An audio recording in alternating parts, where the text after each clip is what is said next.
that all of us are going through the same issues. All our husbands are lazy, all our mother-in-laws trouble us. So it's not very different, but we need to deal with it, because the difference between successful and unsuccessful women is only this, that the successful women worked far harder, co-opted their social environment to help them and support them.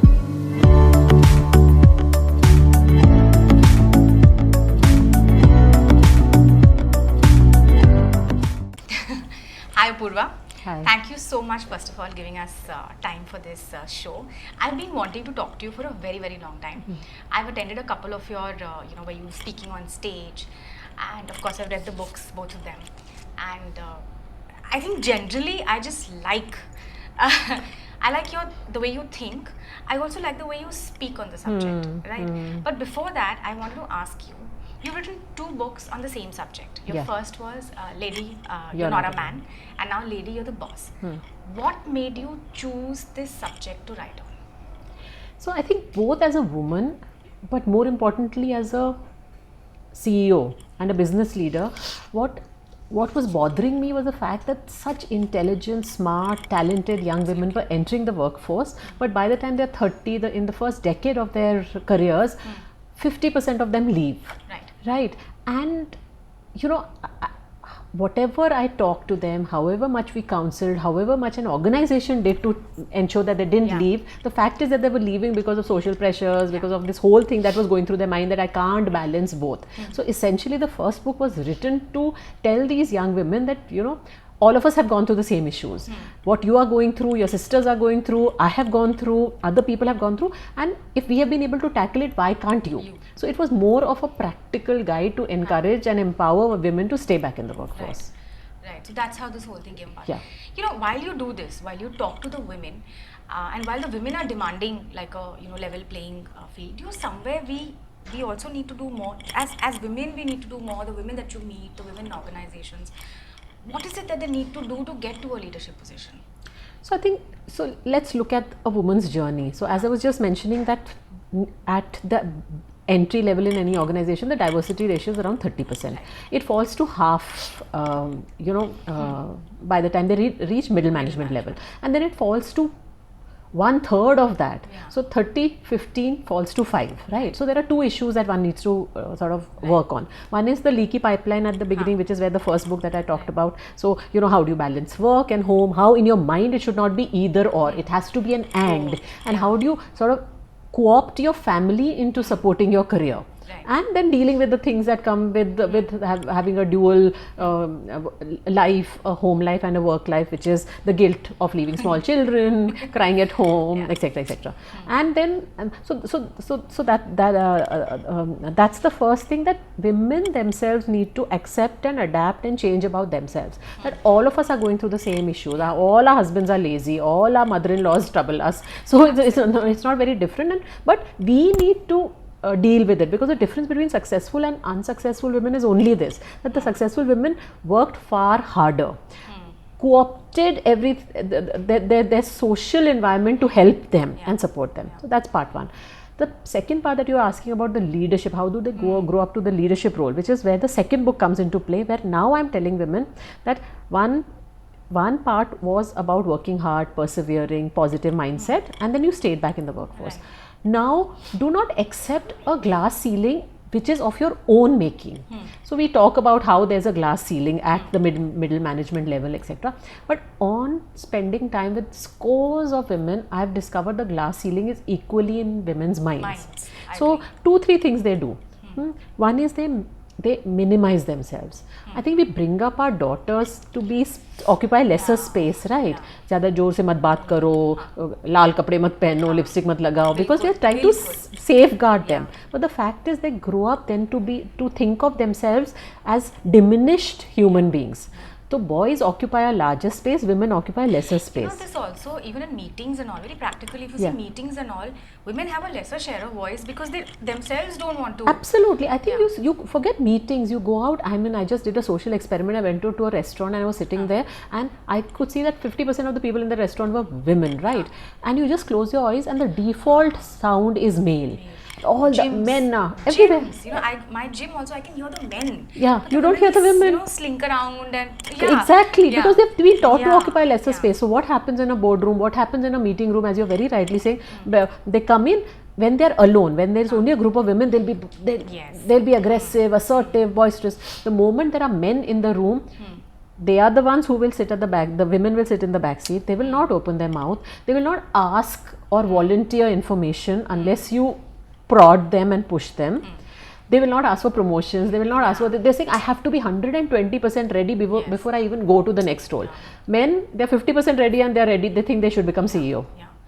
You know, you wrote about imposter syndrome. Yeah. You know, and I love that chapter. And I think all of us go through it. I still go through it. You know, so if I have to send a pitch for a workshop, or I have to send my commercials for a workshop, many a times I've stopped myself. It's a new client, etc. I've stopped myself for asking for what I think is my worth, because first I wonder, am I good enough to be asking, you know, for this kind of money? But generally, am I good enough? How do you get out of that? We all suffer from it. You know, at work, as entrepreneurs, I see women suffering from the imposter syndrome. How do you get out of it? So I think there are two things. One is there are two ways to get out of it. One way really is that you recognize that everybody is going through it. So that confident man who's, even men suffer from it sometimes, not always, but suffer from that confident woman who's there. Everybody is going. So the moment you feel that the entire sisterhood is suffering from the same thing, you feel, okay, it's nothing exceptional. It's just not happening to me. I think that sort of gives a little more confidence that if other women are dealing with it, I'll also deal with it, right? The second bit is, you know, I think women are not spending enough time reflecting. We are so caught up in our busy lives, you know, we want to manage home, then work, then go and, you know, go for pitches. We don't take time for me time to ask ourselves, okay, you know, what is happening to me? Why am I suffering from this? And can I now, on a very factual basis, put down the good things about me? And the moment you start off saying, you know, I'm good at this. I reached here because of my talent. I reached here because of my hard work. I'm as competent. You know, it's I think a lot of self-reflection and self-talk, because see, the ghost is within you. It's not outside. So nobody can help you but yourself. You know, at middle management, at that level where, you know, so I read somewhere, I think somebody said this, that the biological clock is all wrong. So by the time, you know, you're getting out of, you know, junior management and ready to go into middle management, you're getting married. When you're ready to get out of middle management and go into senior management, the babies come, or you have to look after your parents, etc. So that, you know, when you're in your middle management, right, I see two things happen. One is, of course, that woman who knows that, you know, she's working towards a leadership position, etc. But yet she gets pulled down by, you know, whatever is happening in her other parts of her life. The other is a woman who gives up, who says, I've fallen out now. Now I don't know how to get back. Do I even want to get back? Do I want to get back or not? How do you deal with that whole rebooting yourself and, you know, just mentally charging yourself up for that second part of your, you know, life? So as you said, there are two types. Some women have stayed the course, but somewhere decided this is the level of my achievement, right? Primarily because they see there are no other women in the room. They've fought so hard to reach her, so they don't want to keep fighting. They want to be liked. That's one thing that I observe about women. Women want to be liked. They want to be happy to be appreciated. Needed. But they don't. That, correct. You said needed. Correct. And somewhere in their mind, appreciation versus ambition. So it's a trade-off. Oh, if I have to be ambitious, I have to be unpopular, I have to make tough choices. I don't want to do that. I'd rather be liked and popular. I think that's a mindset. If you really want to become the best version of yourself, and all of us should try to be better and better at what we do, then your target should be the top, not the middle level. So I would say that get out of that thing of saying that I only want to be a head of a department. Why should I not aim for CEO? If it requires fighting, if it requires taking tough calls, if it requires being ambitious and not necessarily popular, go for it. Because I think for all human beings, constant striving for the next goalpost is important. And you know, happiness is all about having a purpose in life, right? So the other bit that you're talking about, how should women reboot themselves when they've actually fallen off completely? I think that's damn hard. Which is why I encourage women that even if you're going through, you know, your maternity leave, or you want to take a couple of years off, for whatever reason that may be, try and do either flexi timing, try and, you know, keep in touch with your profession, because completely getting out and coming back is very hard. The world is changing too fast for us to cope with re-entering it at a later stage. So rebooting is not easy. Having said that, now for example, there are certain women you would be talking to who've given up now and they do want to re-enter. I would say that forget that whole thing that okay, now I am 45 years old, so I should come back only as AVP, look at what my other batchmates have. Forget all that. Completely reinvent yourself.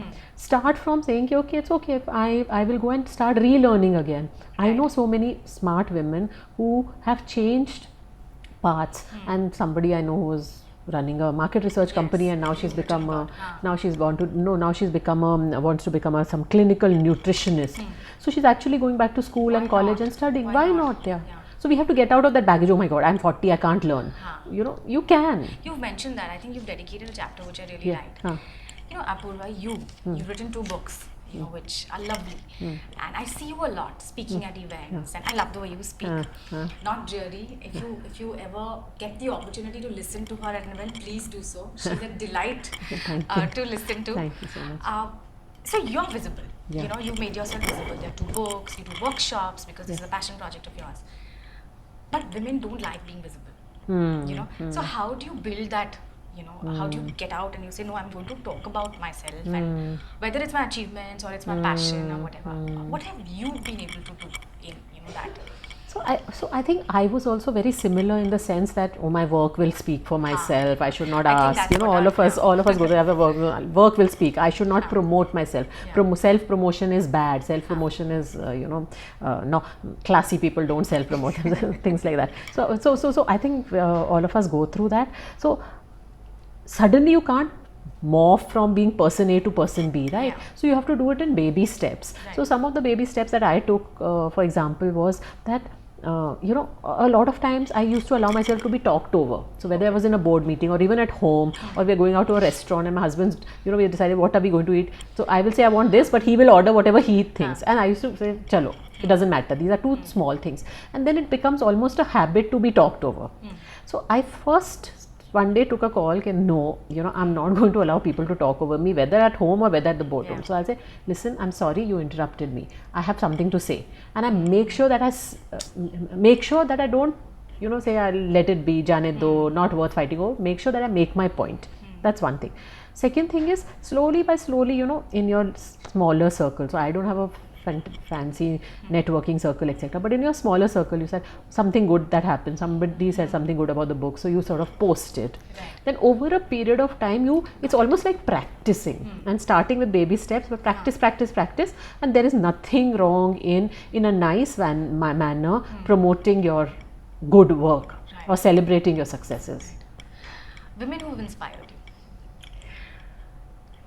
Actually, it's frankly my mother, because you know, I saw her always very, very driven to do well herself and to ensure that we did well. So, you know, she made us work hard. Education was so important. She was she was doing her PhD, and then she had to, she got married. So she always regretted that. So she pushed us, me and my sister, to, you know, I don't ever remember thinking that we will not work. It was just about marriage. Marriage was never the end goal in my mother's mind, and therefore it never became the end goal in our mind. I think that's, so I've just seen her being positive, driven. She's nearly 80 right now, but the way she, you know, her social circle, the way she teaches underprivileged children, she is busy and purpose. I think, you know, purpose really makes a lot of difference. Absolutely. What have you sort of learned, you know, in this professional career, and you're at a position now? What is it that, you know, you've learned that has helped you, you know, in your journey? I think consciously you've had to learn.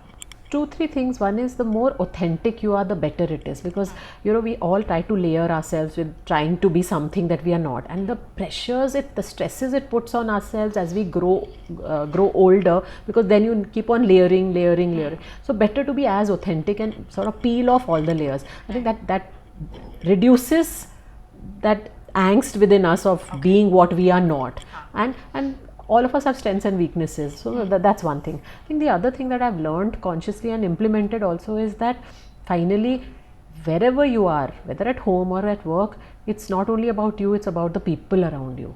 So how do you constantly spend time teaching them, empowering them, adding value to them. And the moment it becomes lesser about you and more about people around you, success, happiness, everything follows. So, you know, while I say, a lot of times I say, you know, you have to be the heroine of your story. Of course, you have to be the heroine of your story in the sense that you have to take charge. You have to take control and can't be the victim, the suffering Sita. You can't do all that, right? You have to be, you have to take charge.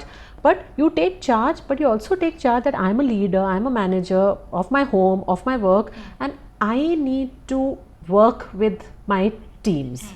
So, and how do I make them better? So, you know, I read somewhere in the book that you'd mentioned that women naturally make better leaders. yes. Tell me more about that. I was so kicked when I read that. Tell me more. So firstly, I think good leaders are gender neutral. You get equally good male or equally good female leaders. But through the book, what I'm trying to say, because a lot of women don't see themselves as leaders. I think it's more of pushing and prodding them that you can be good leaders. And why do I think in this particular era that women can be better leaders? See, we are dealing with very different generations, right? So we are dealing with Gen X, Gen Y, millennials, Gen Z, you know, who come from very different points of view. I think women naturally are good collaborators. They naturally are able to align diverse thinking. And today, the more diverse the world is getting, you need collaborators. You don't need those, chalo, follow me, my troops kind of dictatorial style. I think that's one thing. The other thing is the point that I was making earlier, that women are better nurturers.